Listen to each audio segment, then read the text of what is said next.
Hey YouTube, it's Rick and Steve here. Today we're looking at the Winchester PDX in 308, PDX1 Defender. It says stop the threat. So this is an interesting round. It's typical 308 round.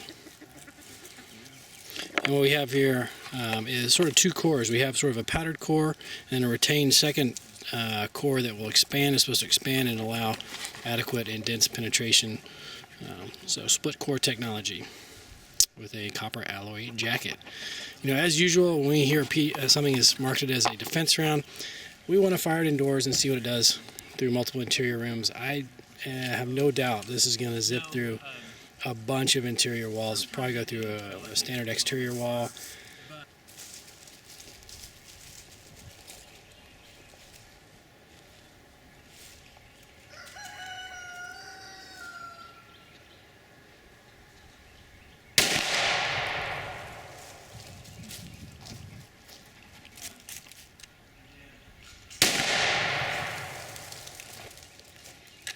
So this is the Winchester PDX1. We got two shots here through the front. As you can see, it's just traveling clean through at a high rate of speed. This is the second interior wall. Both shots, again, might be some indication this first shot over here is starting to break up a little bit.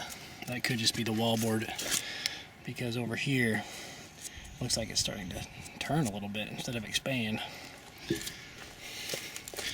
And we caught the piece of our wall here and it tore clean through it. There's nothing in there. It just came on through. This one also, whatever's left, is starting to keyhole a little bit.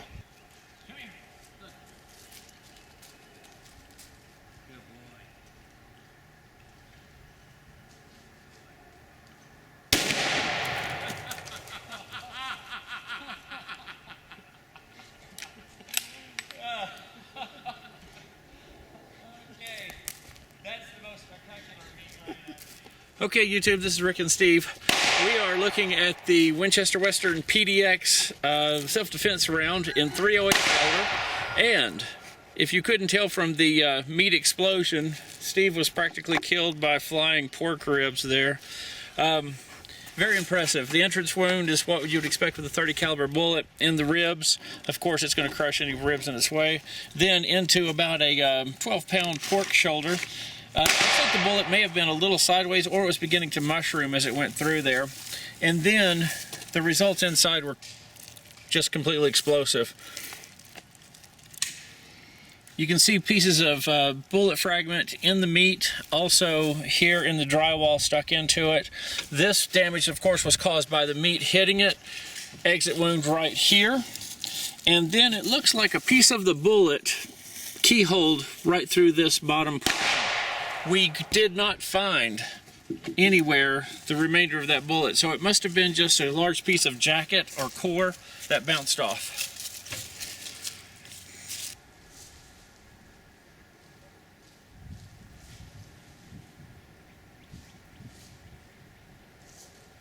Very nice. Very nice.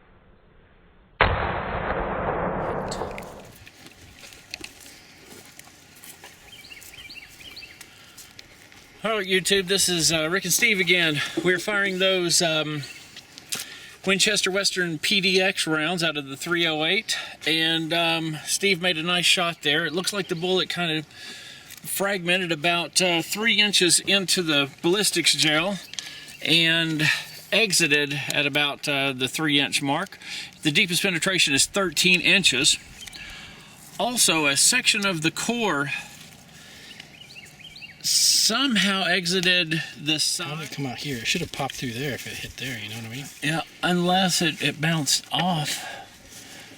Okay, this is... Maybe this is that. Yeah, I think so. This is probably from the first shot. So this is the part that popped out the top here or something. Yeah.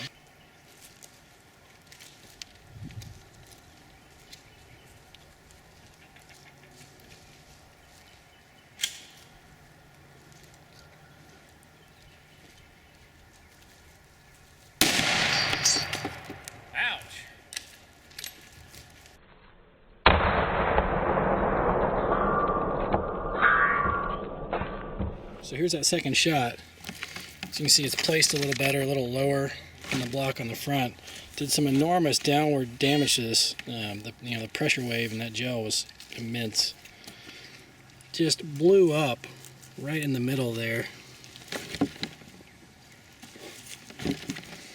And then we have little shards of it coming up over here. The shard tracked all the way out here.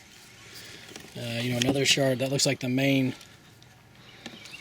piece of it penetrated about 13 inches.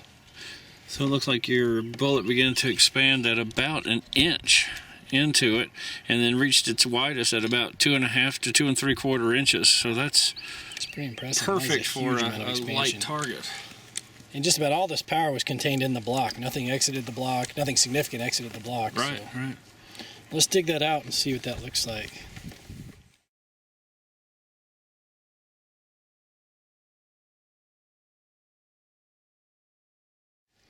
Not quite half an inch. 3/8 of an inch in its widest diameter.